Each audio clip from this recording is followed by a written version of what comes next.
Analogue signal और digital signal का comparison है। एनालॉग सिग्नल की एडवांटेज क्या है? हाई रिजोल्यूशन होती है, एफिशिएंट ट्रांसमिशन होता है, ठीक है, नो डिले, कोई डिले नहीं होता, one wire one signal, multiple bits नहीं होती इसके अंदर, सिंगल वायर और एक न्यूट्रल होता है साथ में। और या मैं एनालॉग कम्युनिकेशन की बात करूँगा तो एक सिंगल वायर में आपका चलेगा। और रियल वर्ल्ड के सिग्नल होते हैं। इसका एग्जांपल मैं देता हूँ आपको, थोड़ा सा एग्जांपल देता हूँ। एक्चुअली जो वीडियोज़ आपको देखने के लिए कहे उसमें काफ़ी डिटेल में एक्सप्लेन कर रखा है।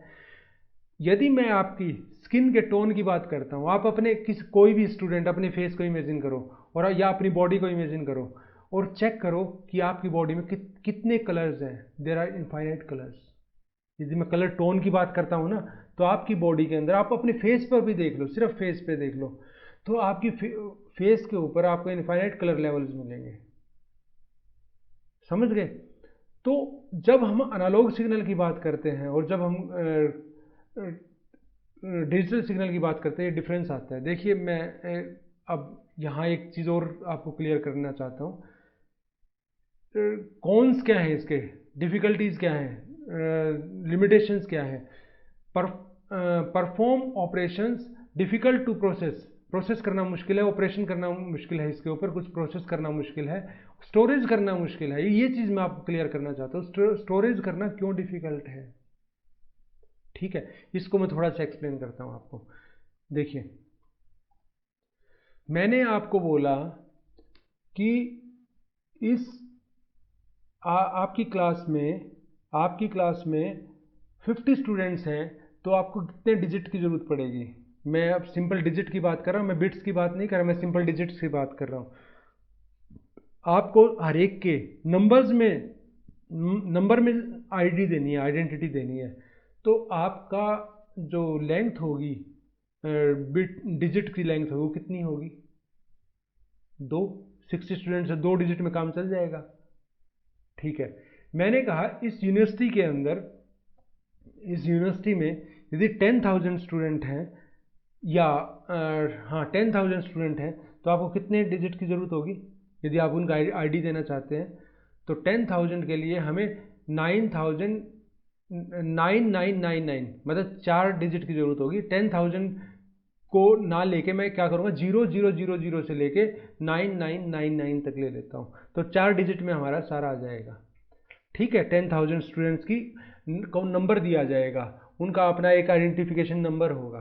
ठीक है, तो अब फिर मैं इंडिया की बात करता हूँ। यदि इंडिया में 135 करोड़ लोग हैं, तो उनके लिए कितने डिजिट की ज़रूरत होगी, वो भी आप कैलकुलेट कर लोगे। मैं कहता हूँ पूरे वर्ल्ड में 800 करोड़ लोग हैं, उनको आइडेंटिटी देनी है, वो भी आप कैलकुलेट कर लोगे। भाई ये बड़े ध्यान देने वाली बात यह है कि जो भी आपसे कितना भी बड़ा नंबर देख लें, लेकिन वो एक नंबर एक फिक्स नंबर है, वो एक नंबर एक लिमिटेड नंबर होगा। ठीक है, अब मैं ये कहता हूँ कि यदि इस अपने अर्थ के ऊपर इनफाइनाइट लोग रहते हैं, तो हर एक को अपना आईडी देना है, तो कितने डिजिट का आईडी दोगे एक को? सोचिए, आईडी देना मुश्किल है। फिर एक बंदे को जो आईडी दिया जाए, आपका आधार कार्ड है ना, उसकी कुछ पर्टिकुलर लेंथ है, उसकी कितने 12 डिजिट की लेंथ होती है। वो 12 डिजिट की जो लेंथ होती है, वो आपको एक आधार कार्ड का आईडी दिया गया है। यदि इनफाइनाइट लोग रहते हैं इस अर्थ के ऊपर और उनको एक कार्ड बना के दिया जाए, तो उसके ऊपर जो उनका आईडी नंबर होगा, जो नंबर आएगा उसकी लेंथ क्या होगी? इनफाइनाइट होगी, ध्यान देना। ठीक है, तो अब इस चीज़ को समझना ध्यान से कि जब तक चीज़ें लिमिटेड हैं, जब तक हमें पता है ये लिमिटेड चाहे कितनी हो, लिमिटेड चाहे वो 1 करोड़ हो, 1000 करोड़ हो, 1 लाख करोड़ हो, 2 लाख करोड़ हो, 10 लाख करोड़ हो, ठीक है, चाहे कितनी ही हो लेकिन लिमिटेड हो, तो वहाँ आपकी जो डिजिट की लेंथ है वो लिमिटेड रहेगी। लेकिन जब मैं इनफाइनाइट की बात करता हूँ तो वहाँ प्रॉब्लम हो जाती है थोड़ी, वहाँ क्योंकि चीज़ें इनफाइनाइट हो जाती है, और इनफाइनाइट के अंदर आप क्या क्या कहोगे कि कितना इनफाइनाइट तो इनफाइनाइट है। देखिए मैं एक एनालॉग सिग्नल बना रहा हूँ और एक डिजिटल सिग्नल बनाऊंगा। ये एनालॉग सिग्नल है, एनालॉग सिग्नल को ही समझने की ज़्यादा ज़रूरत है, डिजिटल सिग्नल को समझने की ज़रूरत नहीं है इतनी। ये एनालॉग सिग्नल है। मैं इस एनालॉग सिग्नल के अंदर आपको ये कहता हूँ कितने एम्पलीट्यूड कितने एग्जिस्ट करते हैं, इसमें एम्पलीट्यूड लेवल्स कितने एग्जिस्ट करते हैं, इनफाइनाइट एग्जिस्ट करते हैं, क्योंकि यहाँ 0 भी है, 0.1 भी है, 0.111 भी है, 0.11112 भी है। ठीक है, इस टाइप में आपको 5 वोल्ट तक इनफाइनाइट लेवल मिलेंगे, आपको 5 वोल्ट तक इनफाइनाइट लेवल मिलेंगे। ये 0 है और ये 5 है, यहाँ इनफाइनाइट लेवल है। जब मैं डिजिटल की बात करता हूँ तो ऐसा नहीं है। देखिए आपकी क्लास रूम है, आपका क्लासरूम, और मैं उस क्लासरूम में कहता हूँ आप अपने रूम में जिसमें बैठे हो उसी के अंदर देख लीजिए। इस रूम को यदि आप थोड़ा एक बार ब्लैक एंड वाइट में आ जाओ, ब्लैक एंड वाइट, आपका रूम का black and white photo scene लेके देखो। ब्लैक एंड वाइट सीन में भी यदि आप देखते हो तो कितने लेवल्स हो सकते हैं ब्लैक एंड वाइट के? इनफाइनाइट लेवल्स होंगे। जीरो का मतलब यदि मैं लगाता हूँ कि ब्लैक, और 1 का मीनिंग यदि वाइट है, तो देर आर इनफाइनाइट लेवल्स। उन इनफाइनाइट लेवल में किस कलर का आप क्या नंबर दोगे? समझ आ रहा है आपको? क्या नंबर दोगे नहीं बता सकते, क्योंकि उसकी लेंथ क्या होगी, इनफाइनाइट लेंथ होगी।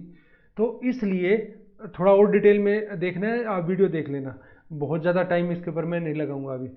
तो क्या है कि यदि इसको स्टोर करना है, यदि अब आप इसको स्टोर करना चाहते हो, तो आपको इनफाइनाइट स्टोरेज चाहिए।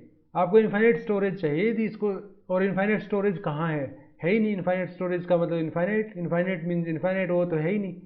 तो इसलिए क्या है कि एनालॉग सिग्नल को डिजिटली स्टोर करना पॉसिबल नहीं है, डिजिटल स्टोरेज डिवाइसेस में स्टोर करना पॉसिबल नहीं है। आप मुझसे कह सकते हो सर पहले भी तो रिकॉर्डिंग होती थी, पहले जब एनालॉग सिग्नल था तब क्या रिकॉर्डिंग होती नहीं थी? तब भी तो रिकॉर्डिंग होती, उसको रिकॉर्ड होने का प्रोसेस अलग होता था। उसके अंदर क्या मैग्नेटिक टेप यूज़ करते थे, उस टेप के ऊपर मैग्नेटिक मटेरियल की कोटिंग होती थी। उस मैग्नेटिक मटेरियल की जब कोटिंग होती थी, जब उसके ऊपर रिकॉर्डिंग होती थी, तो क्या होता था उसके अंदर मैग्नेटाइजेशन होता था। और मैग्नेटाइजेशन लेवल की यदि मैं बात करूं तो there are infinite magnetisation levels. ठीक है, तो वहाँ वो एनालॉग रिकॉर्डिंग करता था, और अब आज के टाइम में जो हम रिकॉर्डिंग करते हैं वो डिजिटल रिकॉर्डिंग करते हैं। ये डिफरेंस है। उसके बारे में तो और डिटेल में पढ़ सकते हो, आप नेट पर पढ़ लेना कि पहले रिकॉर्डिंग कैसे होती थी, अब रिकॉर्डिंग कैसे होती है। यहाँ हम इतना नहीं डिस्कस करेंगे उसको। जब मैं डिजिटल लेवल के ऊपर आ जाऊँगा तो अब देखिए, इसमें देखिए आप, यहाँ ये सिग्नल है, मैंने कहा 1 1 0 1 1, फिक्स है मेरे पास 1 1 0 1 1। ठीक है, फिक्स है, तो मैं इसको स्टोर कर लूँगा, मुझे कोई प्रॉब्लम नहीं है। इनको स्टोर करना मुश्किल है। इनको कहाँ कहाँ किस किस लेवल पे स्टोर करोगे, कहाँ कहाँ स्टोर करोगे?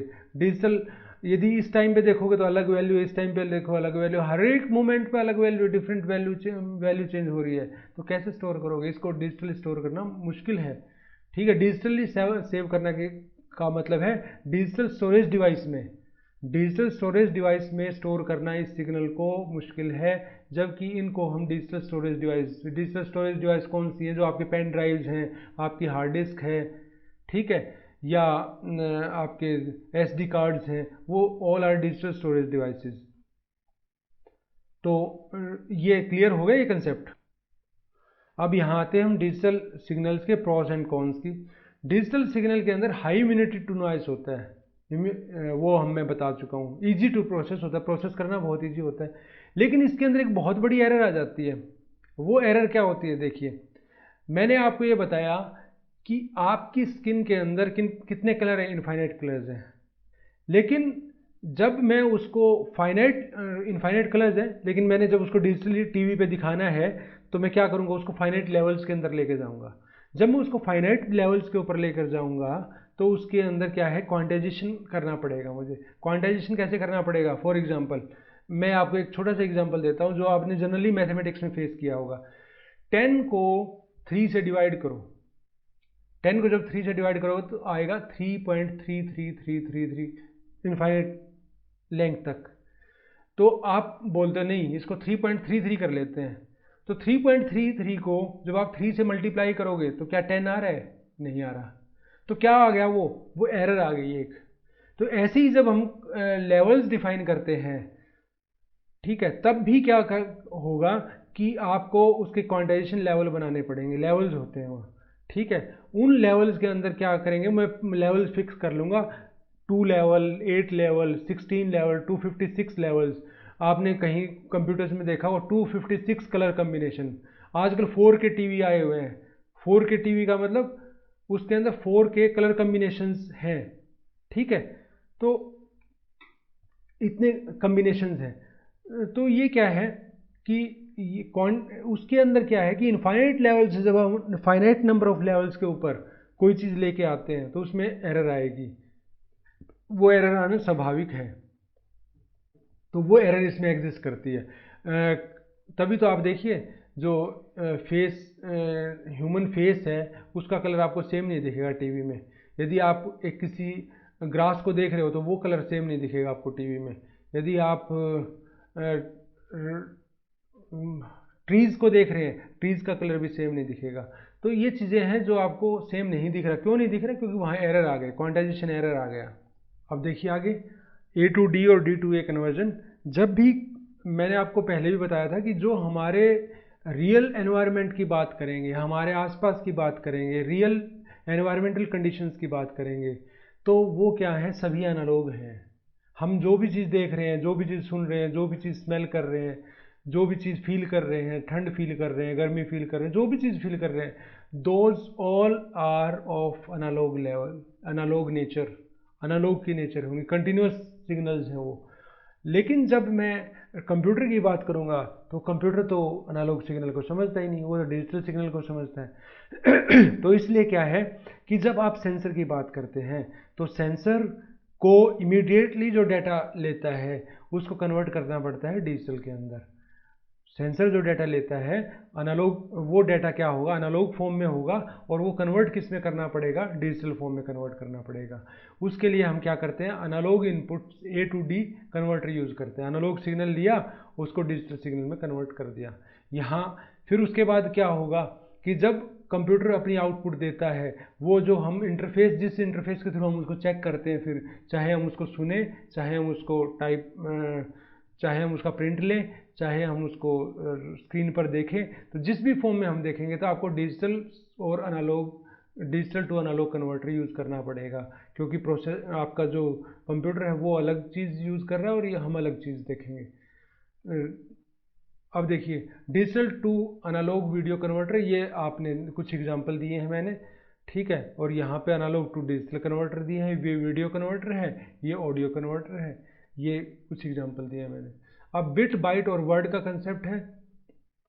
अब जैसे 7582 ये इसने किया है, तो इसको कन्वर्ट कर रखा है। किस तरीके से आप इसको कन्वर्ट करेंगे बाइनरी नंबर के अंदर, ठीक है। इसके बाइनरी नंबर में कन्वर्ट करने का मेथड बता रखा है, ठीक है। तो इसमें आप थोड़ा इसको स्लाइड को देख लेना, कोई मुश्किल नहीं है, बहुत ज़्यादा इस पर मैं अब टाइम नहीं लगाऊंगा। कहीं कोई प्रॉब्लम हो तो बता देना, I will explain. Bit, byte और वर्ड, इसमें क्या डिफरेंस है। बिट सिंगल बिट होती है, देखो वो कन्वर्जन यदि आपको समझ रहा है तो आप लेक्चर्स देख सकते हैं, डिजिटल इलेक्ट्रॉनिक्स के जो लेक्चर्स हैं मेरे यूट्यूब के ऊपर, वो देख सकते हैं, उसमें अच्छे से एक्सप्लेन किया हुआ है। यहाँ देखिए बिट, बाइट और वर्ड। बिट के अंदर जब मैं बात करूँगा तो कि सिंगल डिफाइंड टाइम इंटरवल के अंदर जो एक लेवल निकल के आता है वो एक बिट है, सिंगल बिट है, ठीक है। क्योंकि हमारा जो बाइनरी नंबर सिस्टम है वो दो ही, उसको कहते हैं टू बेस सिस्टम, उसका दो बेस है, उसका बेस 2 है। 2 बेस का मतलब क्या है, वहाँ दो ही नंबर्स यूज होते हैं, या तो 0 होगा या 1 होगा। हमारा जो डेसिमल नंबर सिस्टम है वो कितने बेस सिस्टम है, वो 10 बेस सिस्टम है, वो 0 से लेकर 9 तक चलता है। ऐसी ऑक्टल नंबर सिस्टम है, 0 से लेकर 7 तक चलता है। ऐसी हेक्साडेसिमल नंबर सिस्टम है, वो 0 से लेकर F तक चलता है, F मतलब 15, उसमें 16 लेवल्स होते हैं 0 से लेके F तक, 0 से लेकर 9 तक आ गया, उसके बाद ABCDEF तक। ठीक है, तो हेक्साडेसिमल नंबर सिस्टम, इन सभी नंबर सिस्टम के बारे में आप पढ़ सकते हैं। अब बाइट की बात करते हैं, तो बाइट क्या होता है? बाइट होता है कि जब मैं 8 बिट्स को मिला लूँगा तो वो बाइट बनती है। आप देखिए, और जब आप वर्ड की बात करते हो तो वर्ड की जो लेंथ होती है वो होती है 16 बिट्स की, तो 2 बाइट मिला के एक वर्ड बनता है। ये डेसिमल नंबर सिस्टम में काउंटिंग दे रखी है, 0 1 2 3 4 5 6 7 8 अप टू 20 ये दी हुई है। इसको आप आगे कहीं तक भी ले जा सकते हैं।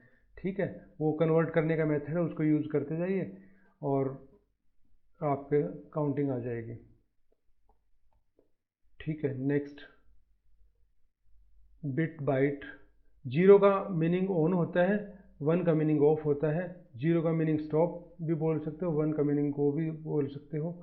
ठीक है, ये कुछ सिंपल फॉर्म में बता रखे हैं। हाँ, इसमें एक चीज़, हाँ यहाँ एक चीज़ और भी आती है। जब मैं बाइट की बात करता हूँ तो बाइट का मीनिंग तो मैं बता चुका, 2⁻³ इजिकल टू 8। यदि 8 बिट का होता है तो बाइट बोलते हैं, और 2⁻4 और 2⁻5 और 2⁻6 मीन्स ये डिपेंड करता है। जैसे आपकी विंडोज़ पहले 16 बिट की आती थी, फिर 32 बिट की आती है, आजकल 64 बिट की आती है। वो डिपेंड करता है वर्ड की लेंथ क्या होगी। ठीक है, 16 बिट पहले बोलते थे, जो प्रोसेसर माइक्रो प्रोसेसर होते हैं वो जनरली 16 बिट के हम यूज़ करते हैं, 8085 हो गया, 8086 हो गया। ठीक है, लेकिन उसके बाद के जो प्रोसेसर आजकल जो विंडोज़ आई हुई है वो आपको सब 64 बिट की मिलती है, 2⁻6 मीन्स। अब ये देखिए यहाँ पे किलो, मेगा और गीगा ये काफ़ी सुनने में आते हैं। किलो का मतलब क्या है? किलो का मतलब है 2⁻10। मेगा का मतलब क्या है? 2⁻20। ठीक है, और गीगा का मतलब क्या है? 2⁻30। और टेरा का मतलब क्या है? 2⁻40। टेराबाइट, 1 टेराबाइट की आजकल एक 1 TB की बोलते हैं ना, हार्ड डिस्क 1 TB की है, तो वो क्या है? 2⁻40। तो ये इसके कुछ मेजर्स हैं जो हम यूज़ करते हैं। 4 बिट का मतलब 16, 8 बिट का 256, 10 बिट का 1024। इस तरीके से ये 64 बिट तक का इसने बता रखा है।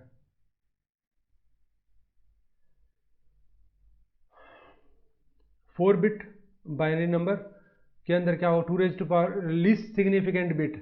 देखिए, लीस्ट सिग्निफिकेंट बिट और मोस्ट सिग्निफिकेंट बिट के बारे में आपको थोड़ा पता होना चाहिए। जैसे फॉर एग्जांपल, एक स्टूडेंट है, उसने अपने फादर से पैसे लेने हैं 2568। कितने लेने? 2568। उसके फादर बोलते हैं किसी भी एक डिजिट को जीरो कर दो, मैं तुम्हें दे दूंगा पैसे।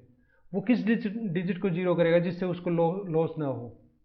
2568। तो किस डिजिट को जीरो करेगा? वो 8 को जीरो करेगा। क्यों? क्योंकि 8 को जीरो करने से उसके पास क्या आएगा? 2560। तो इसका लॉस मिनिमम हुआ। यदि वो 2 को जीरो कर देता तो क्या होता? 568 बचता उसके पास। तो यहाँ लिस्ट सिग्निफिकेंट डिजिट कौन सी है? 8 है, जिसको जीरो करने से मिनिमम फर्क पड़ेगा। और मोस्ट सिग्निफिकेंट डिजिट कौन सी है? 2 है। 2568 बोला है ना मैंने, 2 है most significant bit digit, sorry. उसको यदि मैं जीरो कर दूंगा तो मैक्सिमम लॉस होगा उसको, स्टूडेंट को। तो समझ गए इसका मीनिंग? अब यहाँ देखिए, अब लीस्ट सिग्निफिकेंट बिट 2⁻0, 2⁻1, 2⁻2, 2⁻3, हर एक का अपना वेट होता है। जैसे 2568 बोला है तो 8 का वेट तो 8 ही है। 6 का वेट जो सेकंड नंबर पर आया 68, 6 का वेट है 6 इंटू 10। थर्ड का वेट है 568 बोला था मैंने, 5 इंटू 100, 500। ठीक है, और ये फोर्थ का जो वेट है वो 2 इंटू 1000, 2000। तो इनके वेट्स होते हैं। ऐसे ही यहाँ पे वेट है, यहाँ 2⁻0 से 2⁻1, 2⁻2, 2⁻3, इस तरीके से मल्टीप्लाई करना पड़ेगा। जैसे मैंने वहाँ किससे मल्टीप्लाई किया है, अब ध्यान दो, तो 2568 में 10⁻0 से मल्टीप्लाई किया पहले को, दूसरे 10⁻1 से, थर्ड को 10⁻2 से, और फोर्थ को 10⁻3 से मल्टीप्लाई किया। ध्यान दो जो मैंने बोला है। तो सेम वे यहाँ बेस 2 है, वहाँ बेस 10 है, तो सेम चीज़ ही हम यूज़ कर रहे हैं, most significant bit least significant bit. ठीक है, ये इसने कन्वर्ट करके दिखा दिया एक। आगे देखिए, डिजिटल कम्युनिकेशन के अंदर दो टाइप के कनेक्शन होते हैं, डेटा या तो सीरियली जाएगा या पैरेलली जाएगा। देखिए, एक ही वायर यूज कर रहे हो आप, पहले मान लिया आपको ये डाटा भेजना है 1, उसके बाद कुछ 000 कुछ आएंगी या 11 जो भी आएगा, इसमें डैश डैश से दिखा रहा है, मीन्स यहाँ कुछ भी हो सकता है, फिर आगे 1 1 1 0 0 1 0। ये कैसे जाएगा? पहले 1 जाएगा, फिर उसके बाद नेक्स्ट बिट जाएगी, फिर नेक्स्ट बिट जाएगी, फिर नेक्स्ट जाएगी, फिर 1 जाएगा, फिर 1 जाएगा, फिर 0 जाएगा, फिर 0 0 1 0। ये है सीरियल ट्रांसमिशन। सीरियल ट्रांसमिशन या सीरियल कनेक्शन जो होता है उसके अंदर स्पीड कम होती है, ठीक है, लेकिन एक्सपेंसिव नहीं होता। ऑब्वियसली बात है, सिंगल वायर के थ्रू ट्रांसमिशन हो रहा है तो एक्सपेंसिव नहीं होता, लेकिन स्पीड कम होगी। क्यों? हर एक बिट एक एक करके जाएगी, समझ गए? हर एक बिट एक एक करके जाएगी। 10 आदमी खड़े हैं या 100 आदमी कहीं खड़े हुए हैं और उनको एक ही डोर से निकलना हो तो उसमें टाइम लगेगा, ठीक है। यदि उनके लिए 10 डोर्स बना दिए जाएं तो उनको कम टाइम लगेगा, और उनके लिए 100 डोर्स बना दिए जाएं तो उनको बहुत ही कम टाइम लगेगा, ठीक है। जितना एक में लगता है उतना ही टाइम लगेगा सभी को बाहर आने में, ठीक है। ऐसे ही ये है, यहाँ यदि एक एक करके पास होंगे तो टाइम कितना लगेगा? जितनी बिट्स है, मान लिया 100 बिट्स है तो उतना टाइम लगेगा जितना एक बिट को जितना लगेगा उससे 100 गुना टाइम ज़्यादा लगेगा, ठीक है। यहाँ देखिए सीरियल पोर्ट, इसके पीछे आपने देखा होगा कंप्यूटर के पीछे सीरियल पोर्ट होता है, ये सीरियल कम्युनिकेशन के काम आता है जनरली। देखिए पहले ये समझ लो कि पैरेलल कम्युनिकेशन क्या होता है, फिर बात करेंगे। पैरेलल कम्युनिकेशन कनेक्शन क्या होता है? जहाँ जितनी बिट्स हैं उतने ही लाइंस हैं हमारे पास, या नंबर ऑफ लाइंस हैं, हम ये कह सकते हैं। अब क्या है कि 100 बिट है तो 100 लाइन है, अब टाइम कितना लगेगा? जितना एक बिट को ट्रांसमिट होने में टाइम लगता है उतना ही टाइम लगेगा, ठीक है। यहाँ इसने 16 बिट दिखा रखी है तो यहाँ टाइम कितना लगेगा? 16 बिट का डाटा ट्रांसफर होने में कितना टाइम लगेगा? जितना एक बिट का डाटा ट्रांसफर होने में लगता है उतना ही लगेगा। यहाँ कितना टाइम लगेगा 16 बिट का डाटा ट्रांसफर होने में? जितना एक बिट को लगता है उससे 16 टाइम ज़्यादा लगेगा। 16 टाइम ज़्यादा टाइम, 16 टाइम्स, 16 मल्टीपल, टाइम्स का मतलब मल्टीपल, 16 मल्टीपल ज़्यादा टाइम लगेगा। तो आप फिर कह सकते हो कि सर हम तो पैरेलल कम्बिनेशन ही यूज़ कर लेंगे, टाइम कम लग रहा है। दोनों के अपने एडवांटेज है, दोनों के अपने लिमिटेशन है।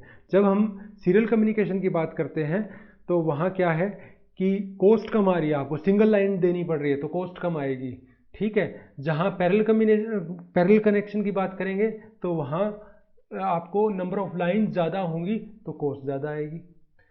जहाँ आपका स्पीड रिक्वायरमेंट है, कॉस्ट इतना मैटर नहीं करता, तो वहाँ आप पैरेलल कम्बिनेशन यूज़ करोगे। जहाँ आपका स्पीड सेकेंडरी इशू है लेकिन जहाँ कॉस्ट मैटर करता है वहाँ आप सीरियल कनेक्शन यूज़ करोगे, सीरियल कनेक्शन, ठीक है। तो ये ध्यान रखना ये चीज़ें। तो आपने कंप्यूटर्स के अंदर देखा हो, कंप्यूटर के अंदर जनरली इंटरनल जो कनेक्शन होते हैं वो हम पैरेलल कम्बिनेशन से करते हैं, पैरेलल कनेक्शन से करते हैं, पैरेलल कनेक्शन करते हैं उसमें। और जो जितने भी आउटर वर्ल्ड के साथ जितने कम्युनिकेशन होते हैं उसके जनरली वो हम सीरियल पोर्ट से करते हैं। क्यों? क्योंकि आउटर वर्ल्ड के साथ जो होंगे वहाँ लॉन्ग वायरिंग की ज़रूरत पड़ेगी, उसको लॉन्ग वायरिंग की ज़रूरत पड़ेगी, तो the parallel connection will be expensive as compare to the serial. तो ऑब्वियसली हम सीरियल यूज़ करेंगे वहाँ। ये देखिए यहाँ इसने दिखा रखा है, पैरेलल पोर्ट दिखा रखा है। सीरियल पोर्ट जो आपने पहले देखे थे ये पैरेलल पोर्ट है। यूएसबी आ गई, यूएसबी आप यूज़ करते हैं आजकल, तो यूएसबी का ही टाइम है। यूएसबी होता है यूनिवर्सल सीरियल बस।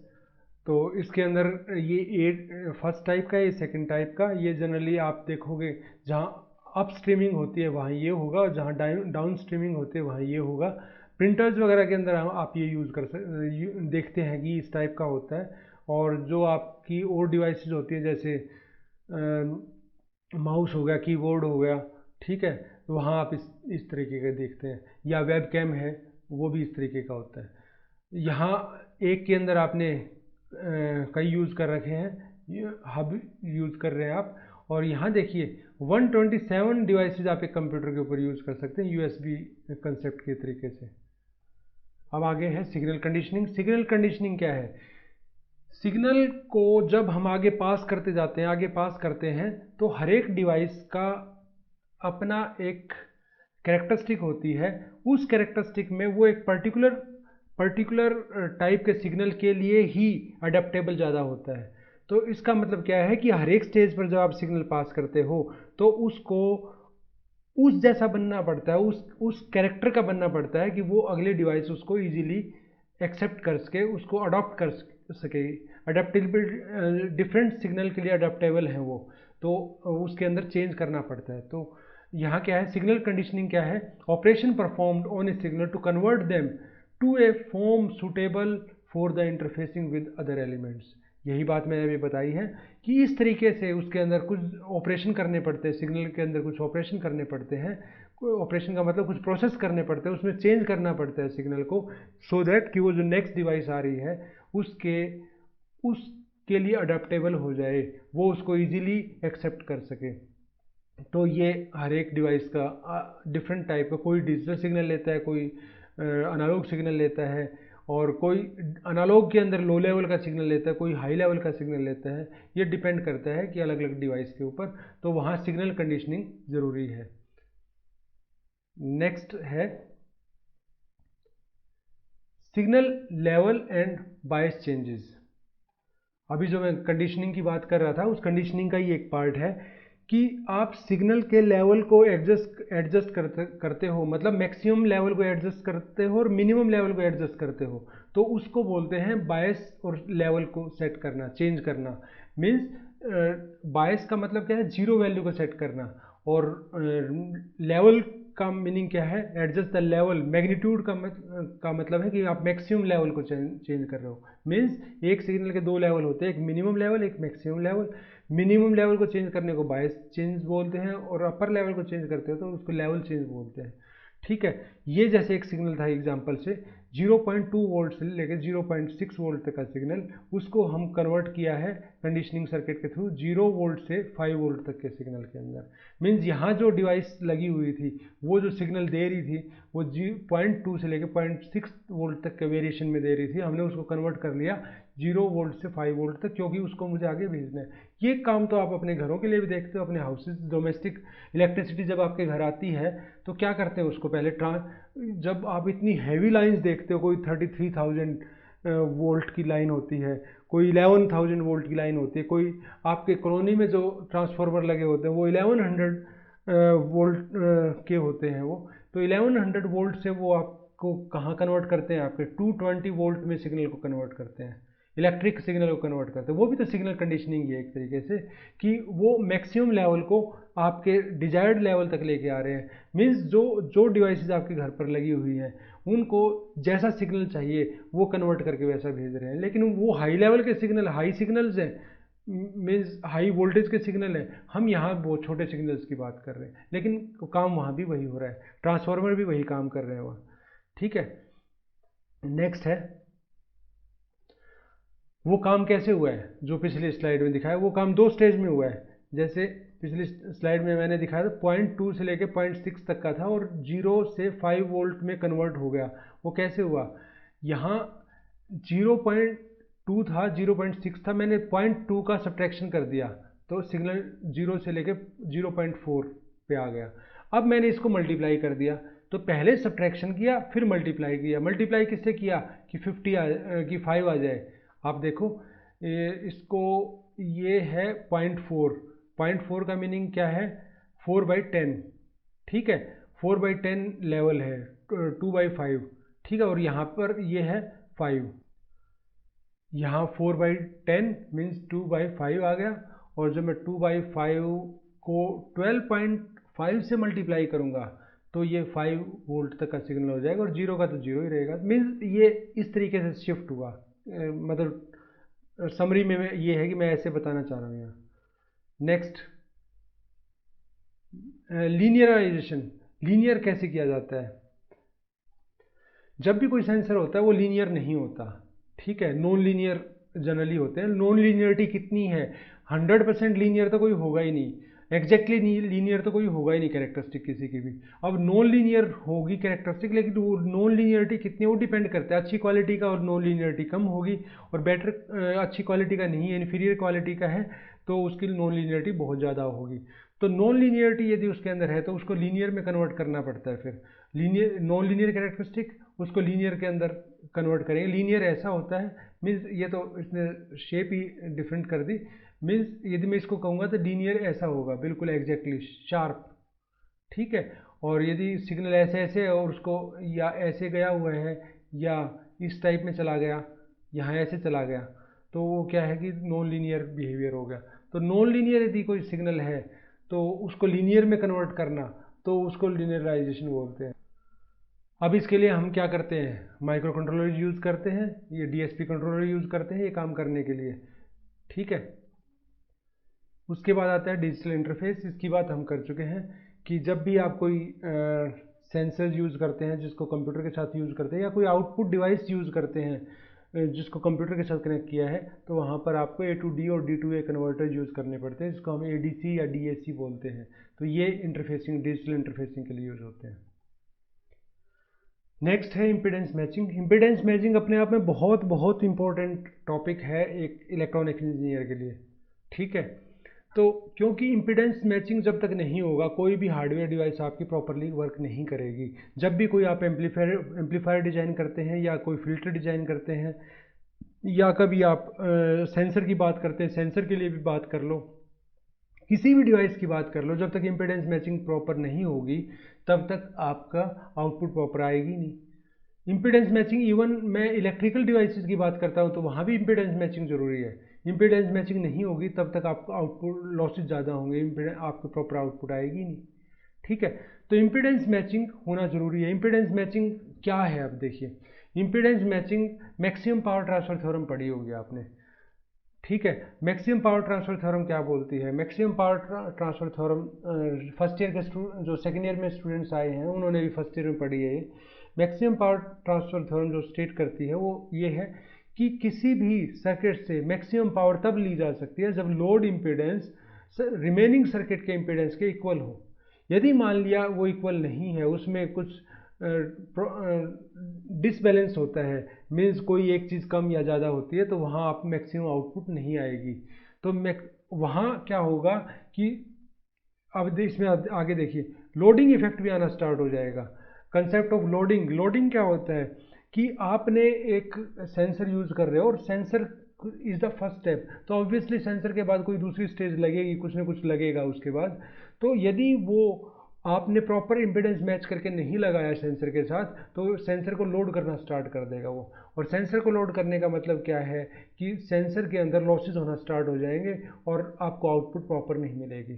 तो इम्पीडेंस मैचिंग होना बहुत ज़रूरी है। इम्पीडेंस मैचिंग बहुत बड़ा टॉपिक है, थोड़ा ब्रॉडली यही बता देता हूँ मैं आपको कि जब भी कोई एम्पलीफायर या कोई डिवाइस आप यूज़ कर रहे हैं तो कोशिश की जाती है कि उसका आउटपुट इम्पीडेंस मिनिमम रहे और इनपुट इम्पीडेंस मैक्सिमम रहे, ये कोशिश की जाती है। एक आइडियल एम्पलीफायर की जब बात करते हैं तो आइडियल एम्पलीफायर का इनपुट इम्पीडेंस इनफाइनाइट मानते हैं और आउटपुट इम्पीडेंस 0 मानते हैं, ठीक है। तो इसको मैं जब आगे एम्पलीफायर पढ़ाऊंगा तो वो डिटेल में हम डिस्कस करेंगे। आगे एम्पलीफायर भी हमने पढ़ने हैं तो हम डिटेल में स्टडी करेंगे इसको। तो अभी फ़िलहाल ये समझ लो कि लोडिंग का कंसेप्ट क्या है। लोडिंग का कंसेप्ट ये है कि जब भी एक डिवाइस लगी हुई है उसके बाद उसके साथ में नेक्स्ट स्टेज पर जो डिवाइस लगेगी, नेक्स्ट स्टेज पर जो भी स्टेज लगेगी, कुछ भी लगा वहाँ, तो वो यदि उससे इम्पीडेंस मैच प्रॉपर नहीं कर रहा तो क्या होगा कि वहाँ लोड आना शुरू हो जाएगा। बड़ा इजी, बड़ा कॉमन एग्जांपल देता हूँ आपको, बहुत ही कॉमन एग्जांपल। आप अपने घर में हीटर चलाते हो या हॉस्टल में बच्चे कई बार हीटर चलाते हैं, ठीक है, हॉस्टल में भी यूज़ कर लेते हैं जो गलत है वैसे। तो उसमें क्या करते हैं कि वो एक पतली सी वायर लेके पावर सॉकेट में लगाएं तो ठीक रहता है, और यदि पावर सॉकेट में नहीं लगाएं तो क्या हो जाता है कि वो ओवर हीट होकर जल जाती है। पतली वायर यदि आपने ले ली तो मेल्ट हो जाएगी। क्यों मेल्ट हो जाएगी? क्योंकि वहाँ लोडिंग इफेक्ट आएगा। किस चीज़ के ऊपर लोडिंग इफेक्ट आ रहा है? देखो वहाँ क्या है, यदि कोई भी वायर जीरो इम्पीडेंस की है, आइडियल वायर है, तो लोडिंग इफेक्ट किसको नहीं आएगा? फिर तो लोडिंग इफेक्ट नहीं आएगा। लेकिन वहाँ क्या है, जो आप वायर यूज़ कर रहे हो वो आप जीरो इम्पीडेंस की तो कोई वायर होती ही नहीं, उसका अपना कोई इम्पीडेंस होगा, अपना कोई रेजिस्टेंस होगा। अब उसका अपना कोई रेजिस्टेंस है तो वो भी एक तरीके से डिवाइस की तरह ही काम करेगी बीच में, जो कुछ ना कुछ लॉस करवा रही है। अब देखिए उसका इम्पीडेंस यदि आपके एसी के इम्पीडेंस से प्रॉपर मैच नहीं हुआ तो क्या होगा? तो वो वायर के ऊपर लोड आ जाएगा। लोड आने से क्या है, वो वायर ओवर हीट हो जाएगी। ओवर हीट होने से क्या होगा, वो बर्न हो जाएगी, मेल्ट हो जाएगी, शॉर्ट सर्किट हो जाएगा। समझ आया? बड़ा कॉमन कॉमन एग्जाम्पल है ये, तो आप बहुत कॉमनली देखते हो। हाँ एक चीज़ ध्यान रखना, बहुत इंपॉर्टेंट चीज़ बता रहा हूँ कि लोड ज़्यादा होने का मतलब, कोई कहता है कि लोड ज़्यादा है, लोड ज़्यादा होने का मतलब क्या होता है? इम्पीडेंस कम होना। लोड कम होने का मतलब क्या है? इम्पीडेंस ज़्यादा होना। ये चीज़ ध्यान रखना, ये बच्चे कई बार कंफ्यूज हो जाते हैं, इम्पीडेंस या रेजिस्टेंस। ठीक है, इम्पीडेंस थोड़ा अलग कंसेप्ट है, रेजिस्टेंस थोड़ा अलग कंसेप्ट है। उसके ऊपर भी मैं कुछ, यदि इलेक्ट्रिकल में कुछ बनाया तो मैं उसके ऊपर भी एक्सप्लेन करूँगा, एक वीडियो उसके ऊपर भी डाल के एक्सप्लेन करूँगा। तो फिलहाल ये समझ लो कि हाई इम्पीडेंस यदि कोई डिवाइस होगी तो उसका अपना हाई इम्पीडेंस डिवाइस होगी तो उसका अपना लोड कम होगा। ठीक है, लोड का मतलब क्या है? पावर कंजम्पशन से। इसका मतलब क्या है कि यदि कोई हाई इम्पीडेंस की कोई डिवाइस है तो वो पावर कम कंज्यूम करेगी, लो इम्पीडेंस डिवाइस है तो वो पावर ज़्यादा कंज्यूम करेगी। ये जो मैंने अभी बताया, ये कंसेप्ट बताया, ये पैरेलल कनेक्शन में है। ये जो कंसेप्ट है ये मैंने पैरेलल कनेक्शन के लिए बताया, जो हमारे डोमेस्टिक सप्लाई में होते हैं, घरों में जो कनेक्शन होते हैं कैसे होते हैं? पैरेलल होते हैं। तो ये जो मैंने कंसेप्ट अभी बताया ये पैरेलल कनेक्शन के लिए ही है, सीरियल कनेक्शन के लिए नहीं है। सीरियल में इसका उल्टा हो जाएगा, अपोजिट हो जाएगा। ठीक है, ध्यान रखना इस चीज़ को। तो ये लोडिंग का कंसेप्ट है। इसमें क्या है कि आपको आउटपुट वोल्टेज देखनी है किसी भी डिवाइस के अक्रॉस कितनी आउटपुट आ रही है, तो वो आप देख सकते हो वो वोल्टेज डिवाइडर फार्मूला लगा के। वोल्टेज डिवाइडर फार्मूला आप पढ़ चुके हो फर्स्ट ईयर के अंदर। और वो क्या होता है कि मान लिया आपको रेजिस्टेंस 1 में निकालनी है, कितना रेजिस्टेंस है, कितना वोल्टेज ड्रॉप हो रहा है, तो आप निकालोगे वी आर वन के अक्रॉस, आर वन सब्सक्रिप्ट में V R one is equal to, क्या फार्मूला है, जिसके अक्रॉस निकालनी है वो रेजिस्टेंस डिवाइड बाय जितने भी रेजिस्टेंस उनका summation, R one divide by R one plus R two multiplied by total voltage. ठीक है, ये फॉर्मूला है। तो इन फॉर्मूलाज से आप निकाल सकते हो, बहुत ईजी है। लास्ट मॉड्यूल में हमने डाटा एक्विजिशन सिस्टम पढ़ा था। यहाँ डाटा एक्विजिशन की बात करते हैं। यदि हम कोई भी सेंसर्स यूज़ कर रहे हैं, कोई भी ऐसा फेनोमेना यूज़ कर रहे हैं जिससे हम फिजिकल मेजरमेंट कर रहे हैं या इलेक्ट्रिकल मेजरमेंट कर रहे हैं, कुछ भी वोल्टेज मेजर कर रहे हैं, करंट मेजर कर रहे हैं, टेम्परेचर, प्रेशर या साउंड मेजर, कुछ भी मेजर कर रहे हैं, और वो हमने आगे कनेक्ट कर दिया कंप्यूटर के साथ, तो हमें वहाँ डाटा एक्विजिशन करना पड़ेगा। डाटा एक्विजिशन का प्रोसेस होगा वहाँ। डाटा एक्विजिशन फिर क्या है? वो प्रोसेस है जो सिग्नल जो पिक किए हैं, नेचुरल वर्ल्ड से जो सिग्नल पिक किए हैं, रियल वर्ल्ड से जो सिग्नल पिक किए हैं, उन सिग्नल्स को, वो एनालॉग सिग्नल है, उनकी सैम्पलिंग करके उसको फिर क्या करते हैं, फिर क्वांटाइजेशन करके उसको डिजिटली स्टोर करने लायक बनाया जाता है। इसको बोलते हैं डेटा एक्विजिशन प्रोसेस। ये हम लास्ट मॉड्यूल में पढ़ चुके हैं अच्छे से। नेक्स्ट है, ये प्रोसेस दिखा रखा है, फिजिकल सिस्टम है, उसके बाद ट्रांसड्यूसर सिस्टम है। ट्रांसड्यूसर और सेंसर में क्या डिफरेंस है वो हम डिस्कस करेंगे अभी। फिजिकल सिस्टम, ठीक है, फिर ट्रांसड्यूसर, फिर सिग्नल कंडीशनिंग आती है, सिग्नल को उस कंडीशन में कन्वर्ट करना जो आपके कंप्यूटर के लिए सूटेबल हो। ए टू डी कन्वर्टर मीन्स उसका लेवल सेट किया जाएगा, उसके बाद उसको ए टू डी कन्वर्जन में भेजा जाएगा, फिर उसके बाद कंप्यूटर के अंदर। ठीक है, ये इसका प्रोसेस है। डाटा एक्विजिशन सिस्टम को यहाँ दिखाया गया है। यहाँ ये 2-3 सेंसर लगाए गए हैं, ऑब्जेक्ट है, यहाँ कोई एक्चुएटर लगा हुआ है, एक्चुएटर भी हम आगे पढ़ेंगे। ये एक्साइटेशन सर्किट है। कुछ चीज़ें ऐसी होती है जो एक्टिव और पैसिव, कुछ चीज़ें जो होती हैं जिनको सप्लाई की ज़रूरत पड़ती है, कुछ सेंसर जैसे होते हैं जिनको सप्लाई की ज़रूरत पड़ती है। ठीक है, तो उनके लिए सप्लाई भी देनी पड़ेगी। यहाँ ये इंटरफेस के थ्रू ये जितने भी सेंसर लगे हुए यहाँ मल्टीप्लेक्सर पे जाएंगे। यहाँ एक सेंसर और लगे, कितने सेंसर है, 1 2 3 4 5 सेंसर्स हैं। ये पैसिव सेंसर है, ये सभी एक्टिव सेंसर्स हैं।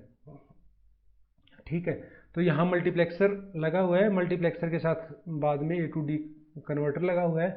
मल्टीप्लेक्सर क्यों लगाते हैं, जिन लोगों ने डिजिटल इलेक्ट्रॉनिक्स पढ़ी है कि आपको 5 सेंसर यदि हैं तो 5 A to D कन्वर्टर लगाने की ज़रूरत नहीं है। ठीक है, आप क्या करोगे कि आप एक ही मल्टीप्लेक्सर लगा दो और एक के अंदर ये 5 कनेक्ट कर दो। उससे क्या होगा, आप किसी एक को एक टाइम में सिलेक्ट कर सकते हैं कि इसका डाटा अब अंदर जाएगा। देखिए ये चीज़ तो बड़ी समझ लो, ध्यान से समझ लो कि कंप्यूटर की जो स्पीड होती है वो रियल वर्ल्ड से बहुत ज़्यादा स्पीड है। रियल वर्ल्ड, हमारी जो फिजिकल वर्ल्ड की बात कर रहा हूँ मैं, हमारी बात कर रहा हूँ मैं, अपने टाइपिंग स्पीड की बात कर रहा हूँ मैं, अपने माउस मूव करने की बात कर रहा हूँ। हमारी स्पीड कितनी है, बहुत कम है एज़ कम्पेयर टू कंप्यूटर की जो कैलकुलेशन होती है। तो कंप्यूटर उस टाइम में बहुत से काम कर सकता है। वो एक बार हमें अटेंड करेगा फ्यू मिली सेकेंड्स के लिए, उसके बाद अपना काम स्टार्ट हो जाएगा, अपना काम करना स्टार्ट कर देगा। ठीक है, तो कंप्यूटर की स्पीड बहुत ज़्यादा है। तो इसीलिए जो यहाँ रियल वर्ल्ड के जो सेंसर्स हैं, जितने भी सेंसर्स लगे हुए हैं, उनकी स्पीड कंप्यूटर के स्पीड के कंपैरिजन में बहुत कम है। इट मीन्स ये एक टाइम में यदि सभी को अलग अलग से ले जाके कंप्यूटर के साथ कनेक्ट किया जाए तो इसका मतलब क्या है, आप तो कंप्यूटर का टाइम वेस्ट कर रहे हैं। ठीक है, बजाय इसके एक टाइम में एक ही से कनेक्ट रहे, वो अपना डाटा ब्रस्ट में इसको ट्रांसफर कर दे, जब भी उसकी टर्न आए। और टर्न कितनी देर में आ जाएगी, उसकी within millisecond microsecond में उसकी टर्न आ जाएगी। ठीक है, तो ये कोई बड़ा इशू नहीं है। ठीक है, मेन चीज़ क्या है कि कंप्यूटर के साथ हमें मल्टीप्लेक्सिंग करनी पड़ती है, और मल्टीप्लेक्सिंग बहुत ज़रूरी भी है यदि हम उसका प्रॉपर यूटिलाइजेशन करना चाहते हैं तो ये हमने डाटा एक्विजिशन सिस्टम पढ़ा। तो यहाँ हम इस टॉपिक को ख़त्म करते हैं। हमने क्या क्या पढ़ा अब तक इसके अंदर, हमने जो सिग्नल्स यूज़ होते हैं हमारे सेंसर्स के लिए, उनके बारे में स्टडी किया। उनके अंदर क्या क्या मॉडिफिकेशन हमने करना है, कैसे उसको अडप्टेबल बनाना है कि आगे के सिस्टम उसको अडप्ट कर सके, या कुछ हमने थोड़ा लोडिंग के कंसेप्ट के बारे में पढ़ा। तो ये सब चीज़ें हमने यहाँ पढ़ी हैं। नेक्स्ट लेक्चर के अंदर हम सेंसर्स के ऊपर डिस्कस करेंगे, सेंसर क्या होते हैं, उनकी क्वालिटीज़ क्या होती हैं, उनकी कैरेक्टरिस्टिक क्या होती हैं। ये चीज़ हम नेक्स्ट लेक्चर के अंदर डिस्कस करेंगे। थैंक यू, जय भारत।